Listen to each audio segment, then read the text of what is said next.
Greetings once again from Victoria. My name is Garnet Schulhauser, and I am the author of 4 books in the spiritual genre: Dancing on a Stamp, Dancing Forever with Spirit, Dance of Heavenly Bliss, and Dance of Eternal Rapture.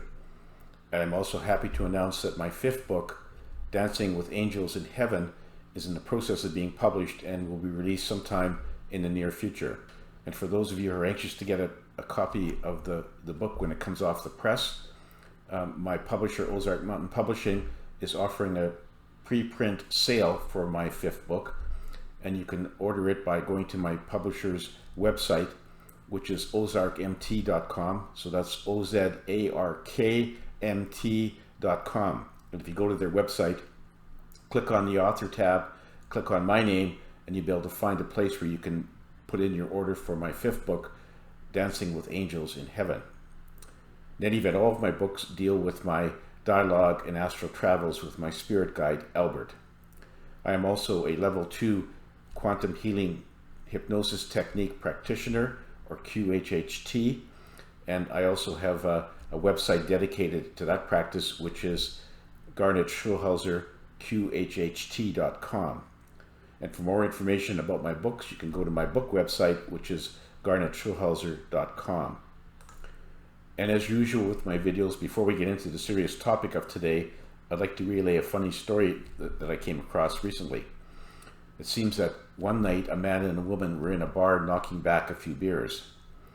Well, they got to talking and found out they were both doctors. So after an hour or so of friendly conversation, the man says to the woman, "Hey, why don't we sleep together tonight? It'll be fun. It'll just be one night, no strings attached." So the woman doctor agrees, and they go to her place. The man goes into her bedroom, and she goes into the bathroom, where she begins to scrub her hands thoroughly, like she's about to go into the operating room. So she scrubs thoroughly for like 10 minutes. When she comes back out, she gets into the bed with this man, and they have sex for an hour or so. After it's over, the man says to her, "You're a surgeon, aren't you?" And the lady doctor says, "Yeah, I am. How did you know?"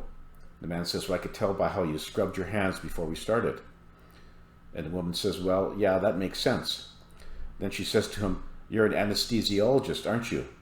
And the man's a bit surprised, and he says, "Yeah, how did you know?" And the woman says, "Well, because I slept through most of it and never felt a thing." Anyway, so much for that little bit of humor, and many people would say it's very little humor indeed. But now on to the serious topic of today, which is entitled Indigenous Warrior. Now, this was an event that happened with one of my clients in a QHHT session. Now, as many of you know, the first part of a QHHT trance session is where a client is taken back by their higher self to one or more past lives. In some cases, it could be a parallel life or a future life. But most of these lives are fairly mundane, with nothing exciting happening, which is no criticism of the person, because all of us have gone through a number of lives, and a lot of them are just what Dolores Cannon would call meat and potatoes lives, where you're born, you grow up, go to school, get married, have kids, have grandkids, and then you pass away. And that's the course of action for a lot of us in our past lives. But occasionally we run across something unusual that happens with a person in a past life, something that's notable and out of the ordinary. So in one case, my client, when he came off the cloud, found himself standing on a hill overlooking a valley where there was a village of teepees below. And he described himself as a strong, muscular, fit young man. He had dark brown skin, black hair that was down to his shoulders, and he was wearing buckskin breeches and moccasins and nothing else. And he was carrying a long spear that he said that he used to hunt bison and deer.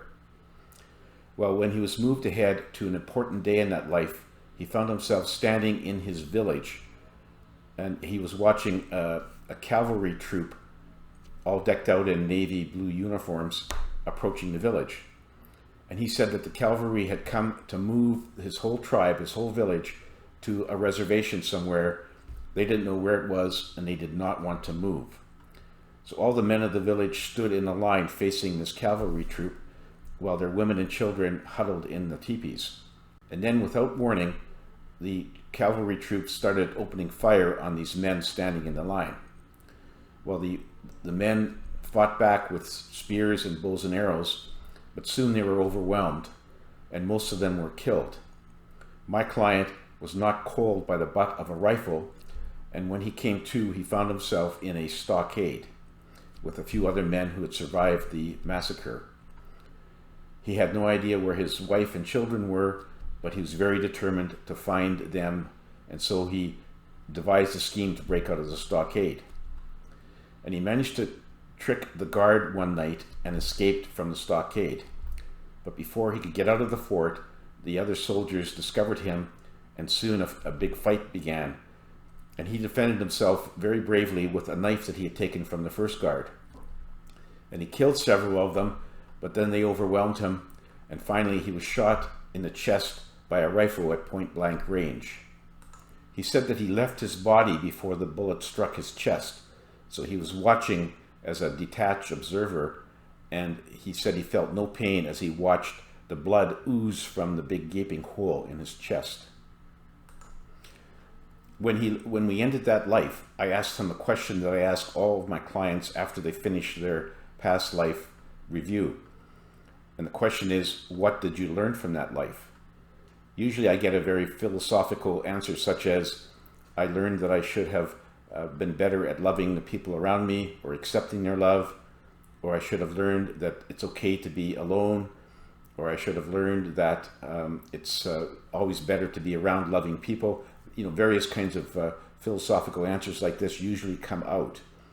But when I asked that question to this young man, he said, I learned that I should have become a better fighter so I could have killed more soldiers.